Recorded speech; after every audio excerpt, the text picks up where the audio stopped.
کسی گھر میں بگڑے بچے سنور جائے نا تو روٹی تھوڑی بھی ہو تو گزارا ہو جاتا ہے. اگر گھر والے اخلاقاً اتنے اعلیٰ ہوں، ایک دوسرے سے پیار کرتے ہوں، تو تھوڑے پیسوں پر بھی وقت گزر جاتا ہے. رسول پاک کا دل دھڑکتا تھا. کس لیے؟ صرف اس لیے نہیں کہ لوگوں کو نوکریاں مل جائیں، مال مل جائے، لوگ جو ہیں ان کے گھر کشادہ ہو جائیں، بلکہ حضور کا دل دھڑکتا تھا کہ لوگ دوزخ سے بچ جائیں، جنت کی طرف ان کا سفر ہو جاؤ. ان کے دلوں سے حسد کو، تکبر کو، غرور کو، انا کو، خود پسندی کو، عجب کو نکال دیا جائے. یتلو علیکم آیاتنا ویزکیکم، ان کا تزکیہ کر دیا جائے، دل صاف کر دیے جائیں. رسول پاک صلی اللہ علیہ وسلم احساس کے ساتھ جاتے ہیں. ہمارے ہاں نا تبلیغ ہوتی ہے لیکن اس میں درد نہیں ہوتا، اللہ ماشاء اللہ اچھے لوگوں کی بات نہیں کرتا. لو میرے جیسے آدمی نے تقریر کرنی ہے، گھنٹہ گزارنا ہی ہے، تو پھر بعض اوقات نفس کی خواہشیں غالب ہوتی ہیں تو وہ اصلاح سے زیادہ شوق داد لینے کا غالب آ جاتا ہے. وہ آپ کو پتہ ہے نا، وہ ہمارے ہاں پھر وہ نقیب محفل بیچارہ کبھی بھاگ کے ادھر چلا جاتا ہے، کبھی بھاگ کے ادھر آتا ہے، کہتا ہے میں نے جملہ دینا ہے. اب وہ ایسے لگتا ہے جملہ نہیں دینے لگا، کوئی ایٹم بم دینے لگا ہے، جس میں اتنی اسے پریشانی، ایک جملہ کہنے لگا، اسے سنبھال کے رکھنا، ضائع نہ کرنا، یہ نہ کرنا. وہ تو جملہ رہنے دے، تو آیت دے ہمیں کوئی قرآن پاک کی،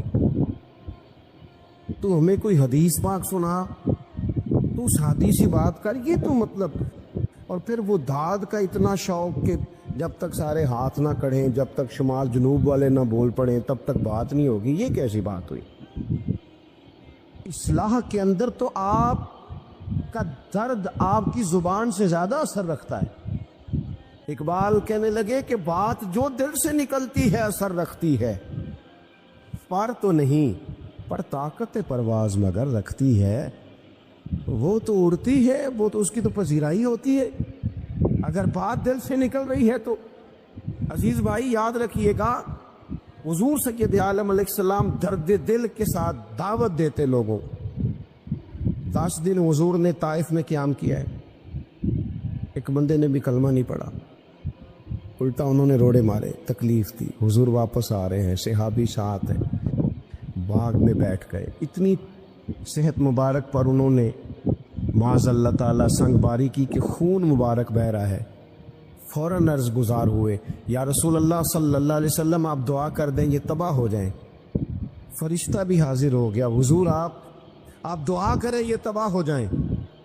لیکن محبوب کے دل میں نرمی ہے نا امت کے لیے، اگرچہ یہ ساری امت دعوت ہے اس وقت، پر اس وقت بھی نرمی ہے. محبوب کریم علیہ الصلوۃ والسلام نے ہاتھ اٹھائے. صحابی کہتے ہیں میرے دل میں خیال آیا اب یہ تباہ ہوئی، میری طرف دیکھیں جی، اب یہ تباہ ہو ہی جائیں گے، اب کوئی نہیں بچا سکتا انہیں تباہ ہونے سے. لیکن حضور نے کیا کہا اے اللہ انہیں ہدایت دے دے، انہیں پتہ ہی نہیں یہ کیا کر رہے ہیں. فوراً عرض کی یا رسول اللہ ایک نے بھی کلمہ نہیں پڑھا، ایک نے بھی کلمہ نہیں پڑھا. کبھی پتھر مارنے کے والے کے لیے بھی دل میں احساس ہوتا ہے. ہمیں تو کسی نے کچھ بھی نہیں کہا، کوئی گالی نہیں دی، کچھ نہیں کہا، پر ہم سخت کیوں ہیں بھلا؟ وہ ہمارے پیچھے نہیں چلتا ہاتھ باندھ کے، جی میں ہاں نہیں ملاتا، ہمارا دن اس کے لیے سخت ہے. دو ہی تو بندے ٹھیک ہے دنیا میں، ایک میں ٹھیک ہوں اور ایک جو میری ہاں میں لائے پوری وہ ٹھیک ہے. دونوں ہاتھ باندھ کے پیچھے چلے، تیسرے کو میں کیسے ٹھیک ہونے دیتا ہوں؟ میرا مزاج ہی نہیں. اللہ ماشاءاللہ ہماری طبیعت ہی نہیں ہوتی ایسی. خدا کے بندو، جب دل کشادہ ہو، طبیعتیں کھلی ہوں، پھر اس طرح کا تھوڑی مزاج ہوتا ہے. کریم محبوب صلی اللہ علیہ وسلم سے عرض کی حضور ایک نے بھی نہیں کلمہ پڑھا، اور پھر بھی آپ کے دل میں اتنی وسعت ہے، آپ ہدایت کی دعا کر رہے. 10 دن لگائے، ایک شخص بھی نہیں آ رہا. تو محبوب کیا فرمانے لگے؟ کریم فرمانے لگے مجھے پتہ ہے انہوں نے تکلیف دی ہے، ایک نے بھی کلمہ نہیں پڑھا، جلدی نہ پریشان ہو جایا کریں. کچھ لوگ جلدی کچے جملے بوئے، ساڈی قوم نہیں ٹھیک ہو سکتی جی، اس ملک دا کچھ نہیں ہو سکتا جی، یہ نہیں ٹھیک ہو سکتے، فلانے نہیں ٹھیک ہو سکتے.